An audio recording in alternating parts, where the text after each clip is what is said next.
Hello everyone. Today we are going to study about the breast disorder and the case-based discussion. So let's go with the topic. So here is the one case. A 23-year-old lactating woman presented in surgical OPD of Patton Hospital with the chief complaint of pain and redness over right breast associated with fever since 3 days. So what are the differential diagnosis?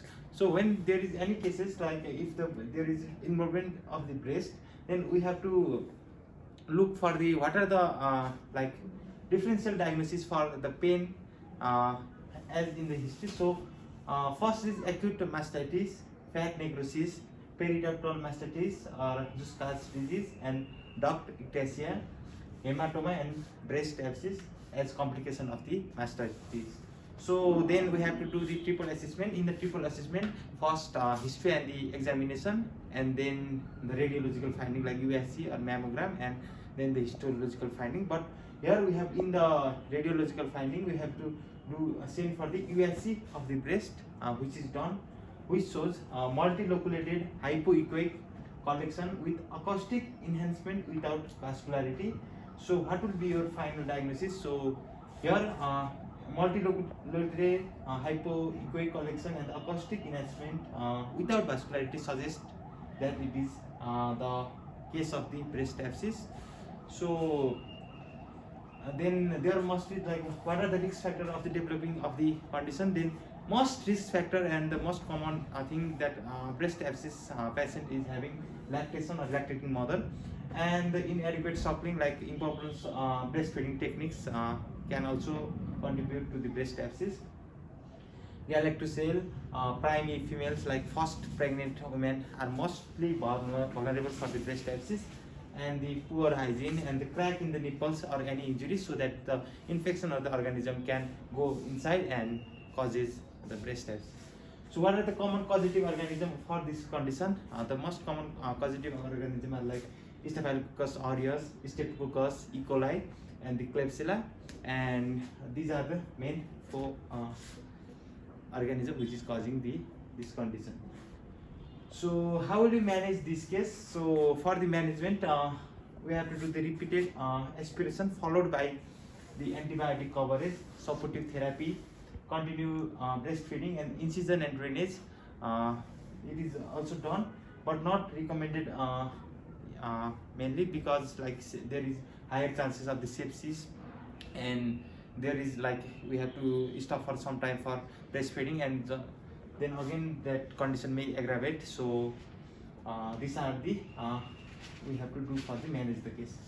So name the incision that can be given to treat the condition. Then there can be like in the incision, radial incision, circumalveolar, and mammary incision can be given for this.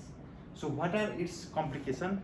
So for the complication of this is like it can skin there can be skin necrosis, sinus formation, antibioma formation, recurrent abscess formation, and the sepsis can also be occurring as this.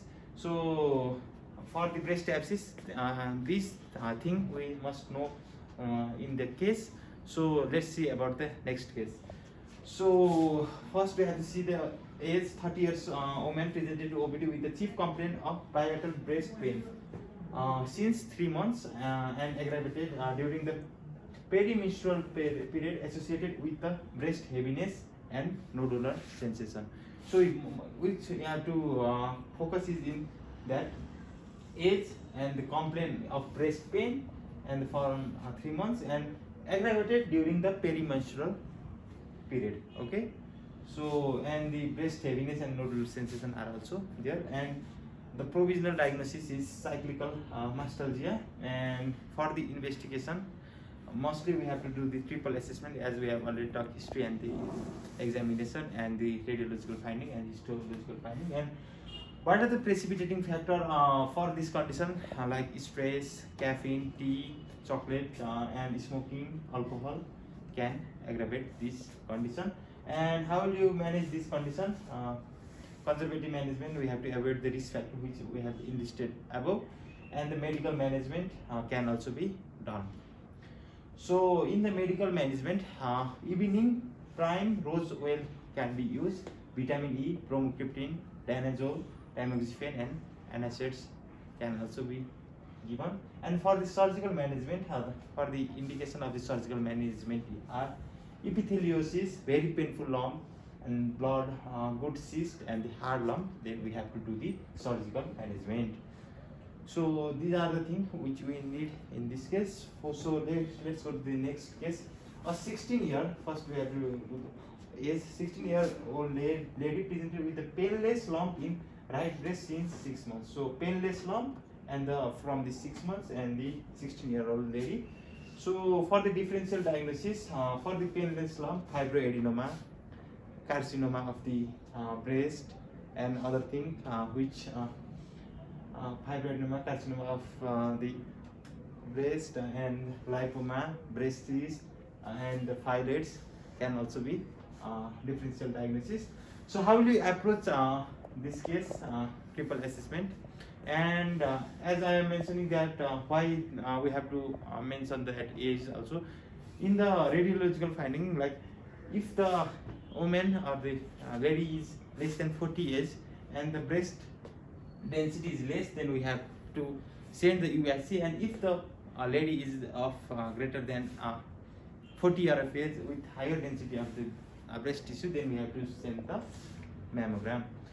So USC of the breast has done, which shows well-defined circumscribed round to ovary hypoechoic lesion of size 3 to 3 centimeter lesion with intra-lesional calcification. So it is well-defined and circumscribed mass which is seen in the USC. So the final diagnosis will be the fibroadenoma, which is also called as the breast mouse, because like when we move the mass in the breast, it will move clearly, so that it is also called as breast mouse. So how would you treat this case?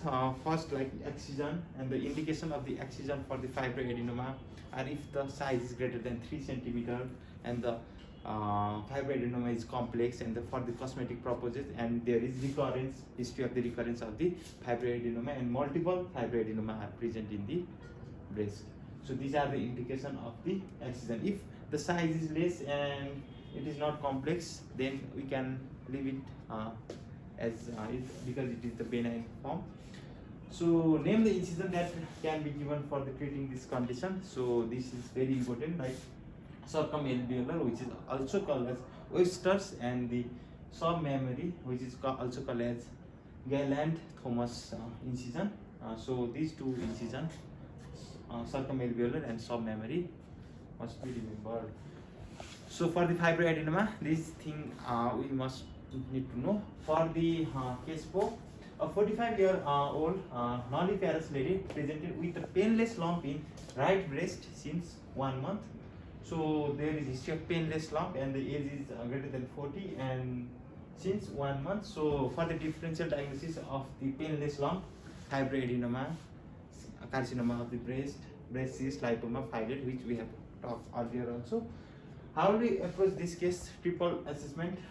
But in the previous case, there is a history of the 16-year-old lady, but here is the history of 45. So we have to send the mammogram as the indication, which we have to send mammogram is greater than 40 years and the higher breast tissue.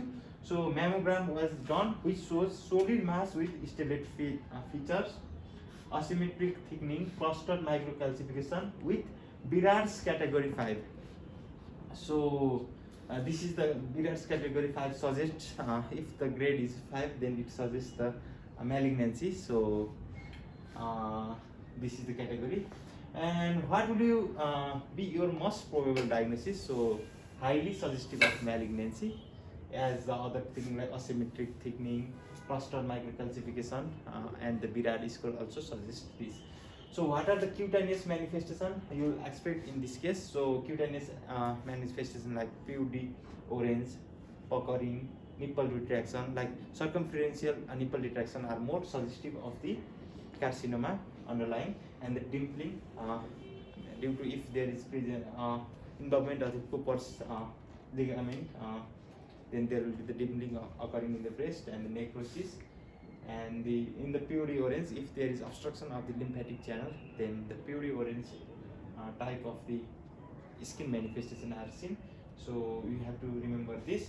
And for the nipple retraction, if there is slit-like nipple retraction, it more suggests about the ductal ectasia, but for the circumferential, it more suggests to the carcinoma.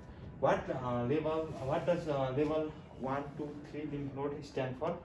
So for the pectoralis minor, if the lymph node is inferior and lateral to the pectoralis minor, it is level 1, and if the lymph node is superficial and deep to the pectoralis minor, it is level 2, and if the lymph node is superior and medial to the pectoralis minor, then it is level 3. So what are the treatment options for this condition? We can do surgical management, total mastectomy, modified radical mastectomy. In that we have to preserve the three structure: axillary vein, knob to serratus anterior, and knob to latissimus dorsi. So conservative breast surgery also one of the other surgery doing in.